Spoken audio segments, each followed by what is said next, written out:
আপনি কি জানেন এমন একটি পাখির ব্যাপারে যাকে আল্লাহ তাআলা এতটাই বুদ্ধি দিয়েছেন যে তার ডিমকে সাপ তো দূরের কথা তার বাপও খেতে পারবে না।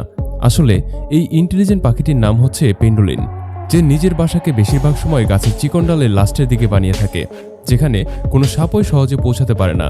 আর যদি কোনো সাপ বাসা পর্যন্ত পৌঁছে যায় তাহলে সে বাসার ভিতরে একটি ডিমও খুঁজে পাবে না। কিন্তু ডিম তো বাসার ভেতরে থাকে। আসলে এই পাখি নিজের বাসাটিকে অনেক ইউনিকভাবে তৈরি করে থাকে, যেখানে দুটি গর্ত থাকে, একটি বড় আর একটি ছোট।